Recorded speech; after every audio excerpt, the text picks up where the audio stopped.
um momento de pararmos para ouvirmos a voz de Deus, como orou a nossa irmã Raquel, e que Ele tenha misericórdia de nós. Nesta noite nos abençoe mais uma vez com a sua palavra. Mas eu estava aqui pensando, a igreja é uma caixinha de surpresa. Num domingo ela está repleta e no outro ela está esvaziada. E aí eu pensei, Senhor, tem misericórdia, vá ao encontro dos que não puderam vir à tua casa, os que estão impedidos de vir.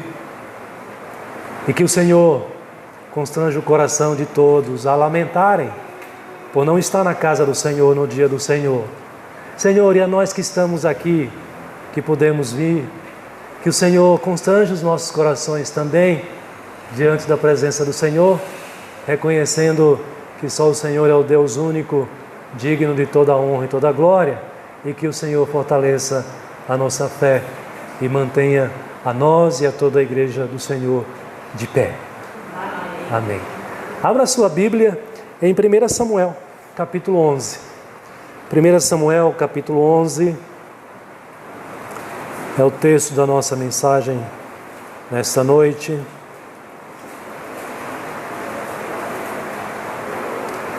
Eu vou ler nesse instante, e os irmãos irão acompanhar, mesmo assentados e com reverência à palavra do Senhor, dos versículos 5 a 8.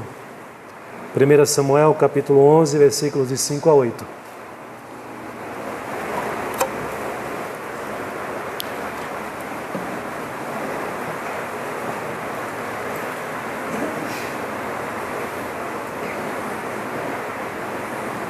E que o Espírito de Deus dirija nossa mente e o nosso coração para sermos alimentados com a sua palavra nesta hora. Nos diz a palavra do Senhor assim: Eis que Saul voltava do campo atrás dos bois e perguntou: que tem o povo que chora? Então lhe referiram as palavras dos homens de Jabes. E o Espírito de Deus se apossou de Saul quando ouviu estas palavras, e acendeu-se sobremodo a sua ira. Tomou uma junta de bois, cortou-os em pedaços e os enviou a todos os territórios de Israel por intermédio de mensageiros que dissessem: assim se fará aos bois de todo aquele que não seguia Saul e a Samuel. Então caiu o temor do Senhor sobre o povo, e saíram como um só homem. Contou-os em Bezeque, e dos filhos de Israel havia 300.000, dos homens de Judá 30.000. Vamos orar mais uma vez? Senhor, estamos diante da Tua palavra e reconhecemos a nossa pequenez, a nossa limitação, mas também reconhecemos o Teu poder e a Tua misericórdia para conosco e a fidelidade do Senhor. E clamamos que, pelo Teu Espírito Santo, o Senhor fale ao nosso coração e nos instrua nesta hora aqui na Tua casa, em nome de Jesus. Amém. Meus queridos irmãos, talvez há algum tempo atrás você não tinha ainda ouvido falar sobre um lugar, ou na verdade uma ilha, que se chama Groenlândia. É um nome interessante, né? E curiosamente, essa ilha, que é a maior ilha do mundo, ela é praticamente coberta na sua totalidade de gelo. Mas olha que curioso, o nome Groenlândia significa terra verde. Curiosamente. Mas de um tempo para cá, esse nome passou ou tornou-se muito conhecido. E vocês, acredito, sabem a razão disso.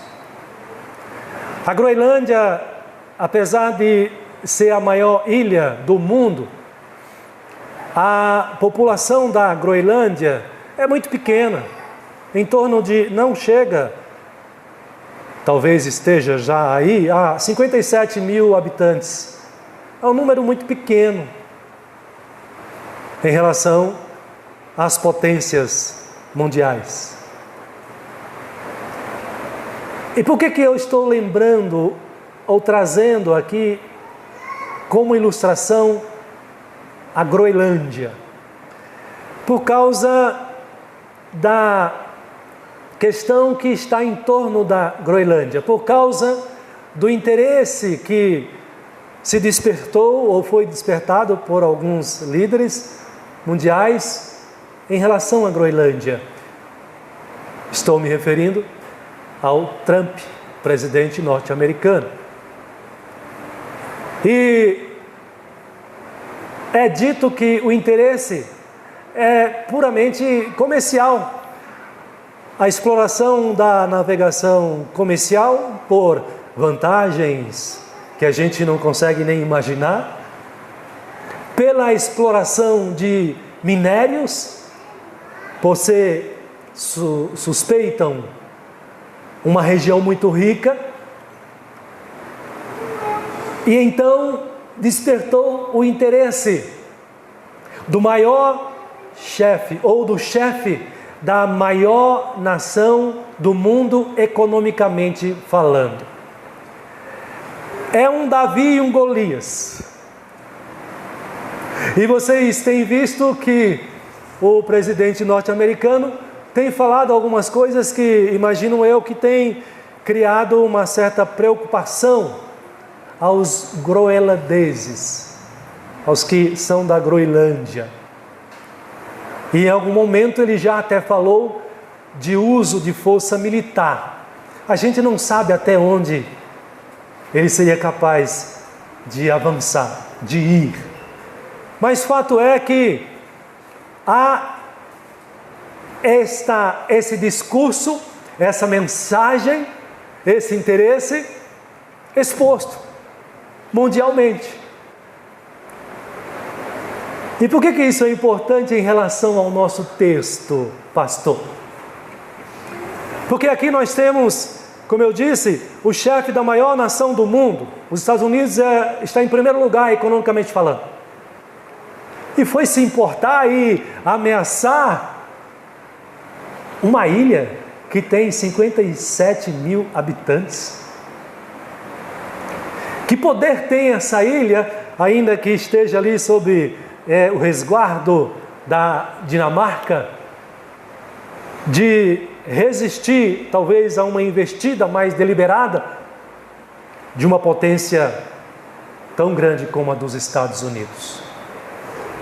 Aqui no nosso texto, meus queridos irmãos, a gente tem algo assim similar. A parte que eu li para vocês, dos versículos 5 a 8, já é a metade da história, lá na frente. Mas se você voltar um pouco os seus olhos para o início do capítulo 11, vai trazer para nós a história de um povo dentre as tribos de Israel, os que eram de Jabes Gileade, os moradores de Gileade. Eles de repente se acharam invadidos, sob ameaça direta, franca, do rei dos Amonitas, dos filhos de Amon, inimigos de Israel. Os das cidades de Jabes Gileade não tinham a mínima chance de lutar contra Naás, que era o chefe dos Amonitas. Eles não tinham a mínima chance. E o que eles resolvem fazer então? Naás, que afronta agora a esse povo, eles não tendo para onde ir, eles só têm uma saída.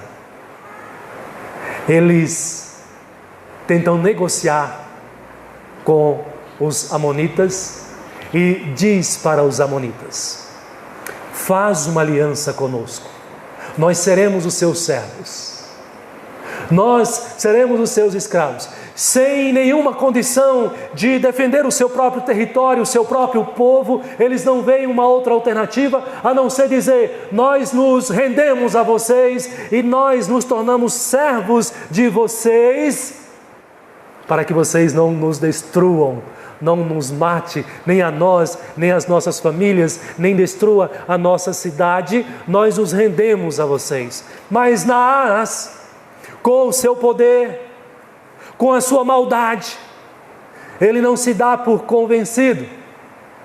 E ele então responde aos de Gileade, a esse povo judeu, e ele diz o seguinte: ok, eu topo a proposta, desde que eu vaze, fure, torne inútil o olho direito de cada um de vocês desta cidade.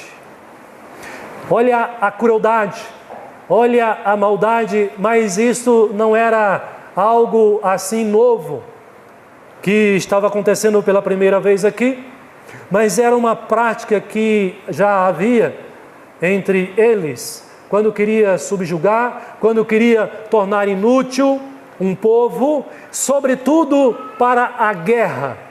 Porque quando um homem tinha o seu olho direito vazado, ele era imprestável para se tornar um soldado, para lutar numa guerra. Porque o seu olho direito era como uma espécie do seu guia. Enquanto ele usava o escudo aqui à sua frente, o olho esquerdo era protegido pelo escudo e o direito era o que o guiava. Então, se ele não tinha o olho direito, ele era imprestável. E isso era uma forma também de Naás, rei dos amonitas, ou chefe dos amonitas, de neutralizar a força deste povo para não se levantar contra ele. Mas mais do que isso, meus irmãos, a maldade desse homem dos amonitas era, além disso, ele tinha o prazer de humilhar os hebreus. Mas os moradores de Gileade, ou Jabes Gileade, os hebreus, eles tentam ainda negociar e dizem o seguinte para Naás. Tudo isso que eu estou relatando para os irmãos, narrando para os irmãos, está aí no capítulo 11. Eles dizem para Naás o seguinte: tá bom, mas vamos fazer um acordo, nos dê 7 dias. Nós vamos mandar mensagem para as nossas demais tribos, para os demais irmãos nossos em toda a região aqui. Nós vamos pedir a ajuda deles, o socorro deles. Se dentro de 7 dias eles não nos atenderem, será feita a tua vontade. Nós nos entregaremos a você e você fará de nós o que bem entender. E o acordo foi feito. E Naás topou. Então os de Gileade mandou mensageiros por todas as tribos de Israel, relatando o que estava acontecendo, e cada tribo recebeu essa mensagem. E por onde essa mensagem chegava, os seus irmãos das outras tribos choravam e lamentavam, porque eles também não tinham condições de afrontar, ou de defender, ou de ir em socorro dos seus irmãos, os da cidade de Jabes Gileades. Porque, irmãos, a essa altura, os filisteus, que era um povo muito mais numeroso, e vocês já conhecem os filisteus aqui, eles tinham tirado do povo de Israel todas as suas armas, as suas espadas e as suas lanças. Era um povo desarmado. E mais do que isso, eles para até mesmo amolarem as suas ferramentas de trabalho, seus machados e coisas do gênero.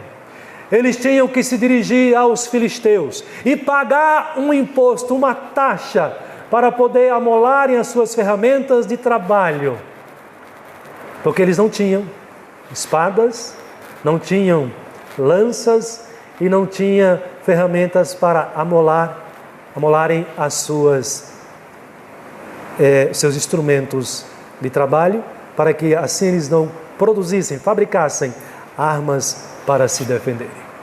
Esse é o contexto, então, não só dos de Jabes e Gileade, mas de todas as tribos de Israel.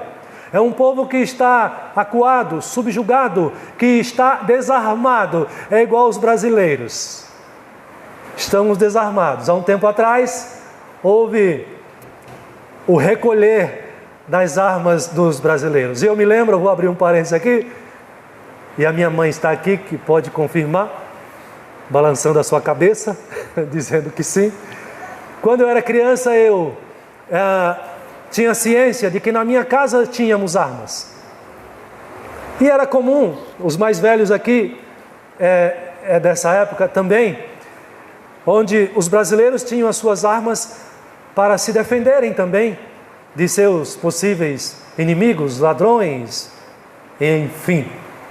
De um tempo para cá, nós estamos parecidos com os judeus nessa época aqui também. Os brasileiros, diga-se de passagem, de trabalhadores, honestos, dignos, estão desarmados. Mas os bandidos não. Eles estão armados e bem armados. E vocês sabem disso, que vocês acompanham as notícias por aí. Saul está aqui. Saul volta do campo. Saul é um homem do campo, apesar dele já ter sido ungido por Samuel, rei de Israel, mas ele ainda não tomou a posse, não caiu a ficha, não, de fato, age ainda como rei. E Saul tem um caráter um tanto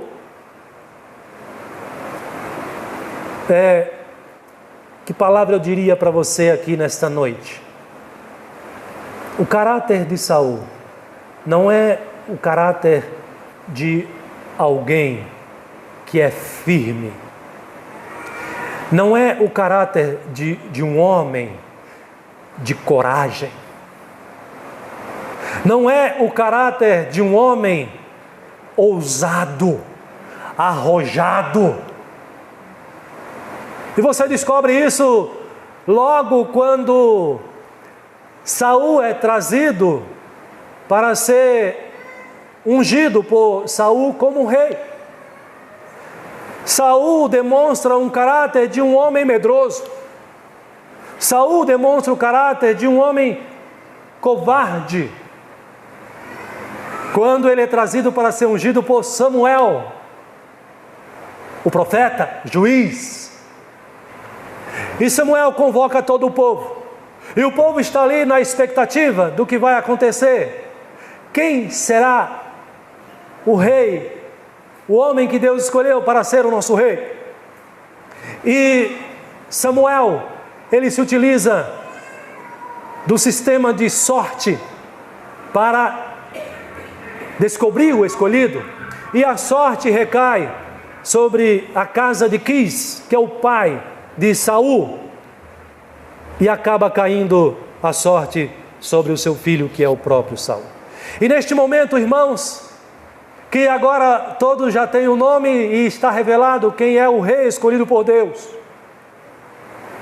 é preciso que alguém apresente, traga, ou ele venha à presença de Samuel para ser ungido. Mas cadê Saul? O homem sumiu, desapareceu. E Samuel, ali naquela situação constrangedora, ele volta-se para Deus, o Yahvé, em oração, e diz: Senhor, tem certeza mesmo que Ele está aqui entre nós. E Deus responde a oração, a pergunta de Samuel e diz: sim, Ele está. Ele está aí entre a bagagem. Ele está escondido. Ele está com medo. Saul é um homem que tem um caráter inseguro, medroso. Não é firme o seu caráter. É o tipo do homem que você não sabe o que esperar dele. Num momento ele pode reagir com bondade, num outro ele pode reagir com agressividade, com violência. Mas fica sobressalto ou fica evidente esse caráter de Saul.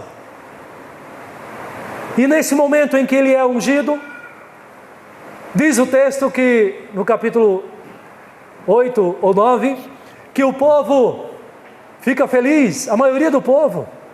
E o povo diz: viva o rei, viva o rei. Mas há um pequeno grupo ali, que a Bíblia chama de homens de Belial. E aqueles homens, vendo a atitude de Saul, eles dizem assim: será este que irá nos defender dos nossos inimigos? Não tem a mínima chance. Este homem é um covarde. Este homem não está preparado, não tem a mínima condição de ser o nosso rei e de nos defender. Mas, irmãos, quando a mensagem chega agora a Saul de que os de Gileade estão sendo ameaçados por Naás, o amonita, diz o texto que o Espírito de Deus toma posse, possui Saul. O Espírito de Deus possui Saul, este homem de caráter acovardado, agora reage, diz o texto, com ira. É uma reação inesperada, mas é uma reação que é fruto do poder de Deus na vida deste homem para libertar o seu povo dos seus inimigos.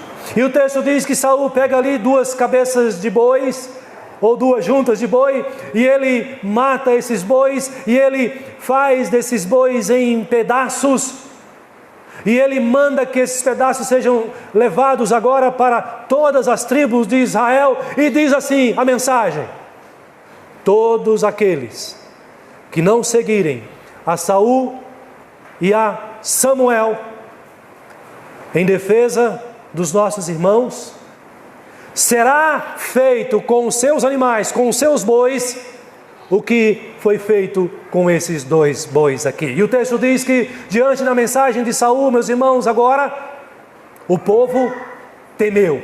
Houve grande temor. E a partir desse momento, a palavra de Deus diz que o povo agora, como um só homem, se junta. E de Israel agora, Saul tem 300.000 homens preparados para irem à batalha. E de Judá ele tem 3 ou 30.000 homens. Então você tem ele tem 330.000 homens prontos para a guerra. Percebe a guinada extraordinária que houve? Um homem que demonstra um caráter inseguro, não confiável, agora, por meio do poder de Deus, do Espírito Santo do Senhor, ele age com determinação, com firmeza, com coragem, com ousadia, e ele consegue conquistar a confiança do seu povo e consegue reunir neste momento essa quantidade extraordinária de homens preparados para a batalha. E Saul manda agora uma mensagem para os que estão acuados lá, o de Jabes Gileades. Ele diz: olha, esperem até ao 7º dia, é até a alta hora deste dia, ou seja, ao meio-dia, quando o sol estiver mais quente, a hora mais quente do sol, a vitória virá sobre vocês. E diz o texto que Saul marcha, ele divide em 3 companhias, monta a sua estratégia de guerra, e ele chega à cidade de Jabes-Gileade, e ele derrota Naás com seu exército, deixando livre aquele povo que também é povo de Deus. Saul é um homem corajoso, Saul foi um homem poderoso. O que nós temos aqui, meus irmãos, nós temos aqui o poder de Deus na vida de um homem. E é sobre isso que eu quero falar com você nesta noite, nessa minha mensagem aqui. Não confie, a sua vitória não depende de você. A sua vitória depende de Deus. E por isso nós não podemos colocar a nossa confiança em nós mesmos para vencermos as nossas lutas, mas no próprio Deus. Aquele povo da Groenlândia, eles não podem confiar em si mesmos se esse plano for adiante. Mas se eles quiserem alguma vitória, eles também têm que recorrer a Deus. Não tem jeito, diante de um poder humano tão extraordinário. Mas o que me interessa aqui não é a Groenlândia, apenas para ilustração, mas o que me interessa aqui é a minha vida e a sua vida como povo de Deus. Então eu quero dizer para você, meu querido irmão, minha querida irmã, a tua vitória não depende de você, mas depende do poder de Deus sobre você. A vitória dos gileaditas não dependeu de Saul. Aliás, vocês observaram que nem os de Gileade acreditavam, davam crédito a Saul. Porque quando eles mandam a mensagem, mandam o mensageiro com a mensagem, eles não mandam o mensageiro para Saul, reconhecendo a Saul como rei. Eles mandam os mensageiros para os moradores de cada tribo. Eles desconsideram Saul, porque para eles também Saul não tem condição, não é reconhecido ainda como esse rei que tem condição de livrá-los do poder dos seus inimigos neste momento aqui. Mas o povo, assim como nós que somos o povo de Deus também, não podemos confiar na nossa própria força, não podemos confiar nas coisas deste mundo, mas nós devemos confiar, irmãos, no Deus que opera em nós por meio do seu Espírito Santo. O texto diz no versículo 6 que o Espírito de Deus se apossou de Saul quando ouviu essas palavras, e acendeu-se sobremodo a sua ira. Repare, irmãos, que quando Deus age na vida de um homem, quando Deus age na vida de uma mulher, não existe limites, não existe barreiras, não existe fraquezas, as quais Deus não transforme em poder, e haja, e assim cumpra o seu propósito, cumpra a sua vontade também. Meu querido irmão, minha querida irmã, creia que o Deus que te chamou é o Deus que te qualifica, que o Deus que te salvou para você ser sua filha, ser seu filho, é o Deus que te capacita para que você cumpra a vontade dEle, para que você vença também os seus inimigos, para que você e eu também vençamos o nosso maior inimigo.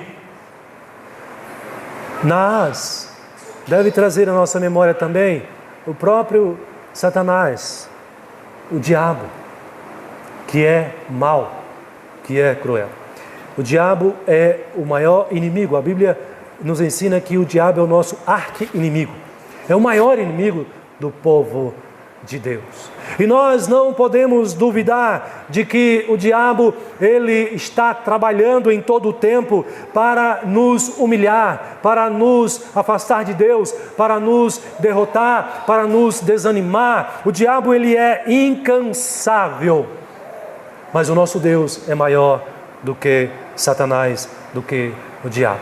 E esse Deus que nos salvou, esse Deus que nos chamou, é o Deus que nos capacita pelo poder do seu Espírito Santo, para que nós também possamos vencer os nossos inimigos, ou o próprio Satanás, que é o nosso maior inimigo. É por isso que a Bíblia diz para você e para mim: sujeitai-vos, portanto, a Deus, mas resisti ao diabo, e ele fugirá de vós. Só pode resistir ao diabo aquele a quem Deus chamou. Só pode resistir ao diabo e o diabo fugir deste, aquele que pertence a Deus agora, que é filho de Deus, que Deus os salvou.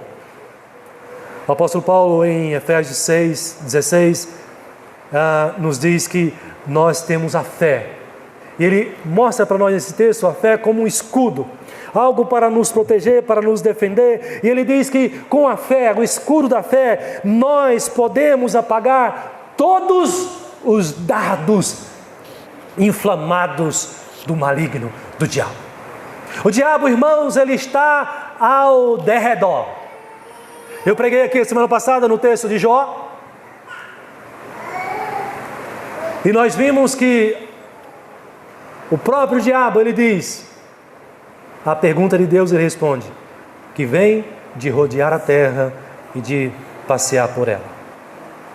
O diabo é apresentado como o leão que ruge em derredor, procurando aquele que o possa tragar. Ele lança suas setas, os seus dardos inflamados. E se você não estiver preparado com o escudo da fé, percebe como isso é importante? Você pode não ser atingido pelas investidas do nosso maior inimigo, apesar dele ser tão poderoso, tão extraordinário, o anjo caído, extraordinariamente poderoso, muito mais do que qualquer ser humano poderoso na terra.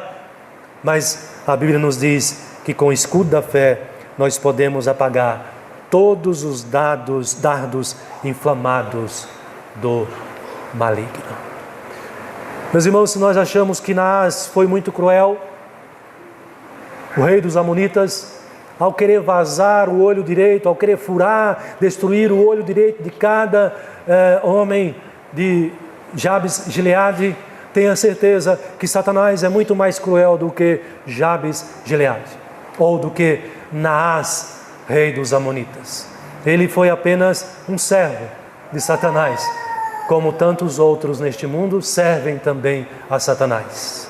Satanás, ele é apresentado nas Escrituras para nós, para que nós tenhamos o conhecimento dele como aquele que é homicida desde o princípio. Ele tem prazer em destruir. Aliás, o próprio Jesus diz isso, né? Que ele vem para roubar, matar e destruir. Roubar, matar e destruir. Então, meus queridos, nós devemos ter a ciência de que, sim, e olha que a palavra de Deus é extraordinária, maravilhosa, porque ela não nos deixa viver no engano, mas ela nos traz a essa realidade, de que Satanás ele existe, de que ele é o inimigo nosso, inimigo dos filhos de Deus neste mundo aqui, e ele faz o possível para nos humilhar, para nos derrotar e, se possível, para nos destruir. Mas confie não em você, não na sua inteligência, não no seu tempo de crente, de fé, não na sua própria capacidade, mas confie no poder de Deus. O Espírito Santo habita em você, e é Ele quem te capacita, e é Ele quem te fortalece, e é Ele quem te ilumina. Inclusive é Ele quem dá a você nesta noite um discernimento maior, para você não viver enganado como o mundo vive. Muitos no mundo vivem enganado, achando que Satanás é um mito, achando que Satanás não existe. Mas sim, quando ele foi expulso dos céus, ele foi enviado para a terra, Mas, queridos, eu quero dizer para você ainda nesta noite que nós devemos confiar no poder de Deus, não apenas para vencer Satanás, mas nós devemos confiar no poder de Deus para vencer também outras tantas lutas que nós temos neste mundo aqui. Nós devemos confiar no poder de Deus e nunca no nosso braço forte, para nós vencermos a nossa natureza carnal, que é inclinada para o pecado. Todos nós aqui lutamos com isso, os desejos pecaminosos do nosso coração. Nós devemos confiar em Deus e no poder de Deus e pedir a Ele que nos revista com o seu Espírito Santo, para que nós lutemos e vençamos contra a nossa mente carnal, os nossos pensamentos pecaminosos, contra os nossos sentimentos no coração que não agradam ao Senhor, contra atitudes que nós temos, que nós precisamos ser corrigidos e aperfeiçoados cada dia mais. E eu vou dizer uma coisa para você: se você acha isso e é verdade, que Satanás é poderoso, porque ele é, mas não duvide, igualmente a sua natureza carnal, o desejo pecaminoso do nosso coração é poderoso. Nenhum de nós conseguimos vencer os desejos carnais pela nossa própria força, só pelo poder de Deus. O Espírito de Deus que habita em nós nos fortalece pela sua palavra, pela sua presença, pela sua direção, nos dá a condição de nós vivermos vitoriosamente neste mundo aqui. Meus queridos irmãos, Deus nos chamou para isso. Não apenas para nós resistirmos ao diabo e ele fugir de nós, mas Deus também nos chamou para termos uma vida de santidade. Sede santos, porque eu sou santo. E ser santo implica em cada vez mais você amortecer ou mortificar a sua natureza pecaminosa, a sua mente carnal, o seu coração, o seu desejo pecaminoso, que ele, sem a presença de Deus em nós, é invencível. Essas coisas se tornam invencíveis, mas com a presença de Deus, o Espírito Santo de Deus na tua vida, você consegue dizer não para o desejo pecaminoso do teu coração. Você consegue desenvolver uma vida de pureza, de santidade cada vez mais na presença do Senhor. Pastor, mas eu não sou perfeito. Eu sei, não precisa dizer isso ou pensar isso, porque a Bíblia nos chama para que nós desenvolvamos cada dia mais essa santidade, visando a perfeição em Cristo Jesus, o nosso Senhor, o nosso Salvador. Irmãos, nós temos, digamos assim, 3 grandes inimigos neste mundo, nesta vida aqui, e você até já sabe quais são. Nós temos Satanás, nós temos o mundo, e nós temos a nossa própria natureza carnal, a carne, que é a natureza pecaminosa. Assim como Saul, o Espírito Santo agiu nele. Você e eu que temos o Espírito de Deus, ele age e quer cada vez mais agir em nós, para nos aperfeiçoar, para que nós sejamos cada vez mais parecidos com Jesus Cristo, porque a Bíblia diz que Jesus Cristo deve ser a nossa referência, o nosso modelo. É por isso que você se chama cristão. Cristão é aquele que segue a Cristo, segue os ensinamentos de Cristo, é aquele que busca parecer cada vez mais com Cristo Jesus.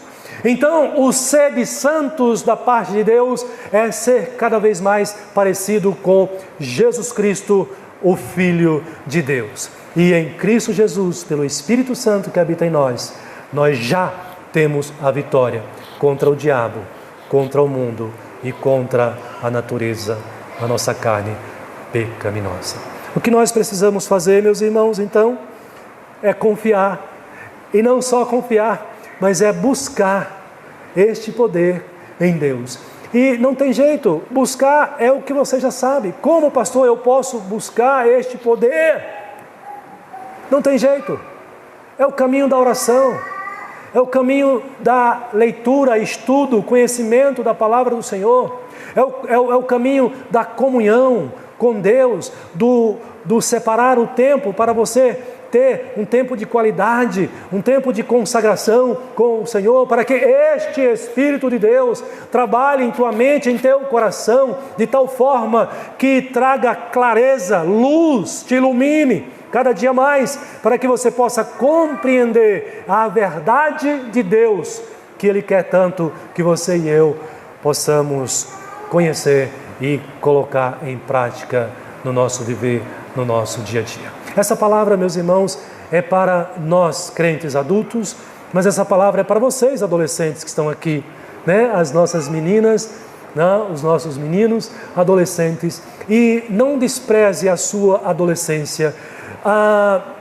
Eu creio que a época em que eu tive um maior crescimento espiritual, assim, repentino, foi na minha adolescência. Pré-adolescência para a minha adolescência. Meus adolescentes, aproveite essa fase da adolescência para vocês consagrarem a vida de vocês a Deus cada dia mais, para que vocês possam crescer não só na idade, na maturidade humana, mas crescer sobretudo na espiritualidade, na vida com Deus, na graça do Senhor, no conhecimento da palavra, para que vocês sejam adolescentes santos, transformados, diferentes deste mundo e que causam impacto e até uma transformação radical no mundo, porque a maioria dos colegas de vocês nas escolas, no mundo, estão perdidos, já estão entregues aos vícios, a uma vida sexualmente suja, imunda, há outros tipos de vícios que vocês mesmos conhecem, não por experimentar, claro, mas por saber que fazem parte neste mundo aqui, que fazem parte desta realidade. Mas vocês, à medida que desenvolvam uma vida, que busque o Espírito Santo de Deus para operar na vida de vocês, vocês serão capazes não só de viver uma vida de adolescente, de jovem, juventude santificada, mas de poderem impactar e transformar a vida também de outros colegas de vocês. O Espírito Santo, quando operou na vida de Saul, ele conseguiu ter uma vitória extraordinária, libertando o povo do seu maior inimigo e dando paz ao seu povo. Mas este poder não foi do braço de Saul. Este poder veio do próprio Deus por meio do seu Espírito Santo. Qual a relação, a semelhança entre você e Saul? O que nos liga a Saul nessa história? O Espírito Santo. Ele teve o Espírito Santo na sua vida, agindo em muitos momentos. Você e eu temos o Espírito Santo habitando em nós. Nós, você e eu, somos templo do Espírito Santo de Deus. Consagre a sua vida cada vez mais ao Senhor e você verá a transformação radical que Ele operará na sua vida. Você não imagina o que Deus pode fazer neste mundo, no meio da sua família, na sua igreja, através da sua vida, quando você se dispõe, quando você se envolve, quando você busca o poder de Deus por meio do Espírito Santo, agindo através da sua palavra, para que você seja instrumento para a glória de Deus e a transformação deste mundo. Que Deus abençoe grandemente a sua vida e que Ele use o poder dEle para que você entenda que a sua vitória não depende de você, mas do poder de Deus por meio do seu Espírito Santo. Amém.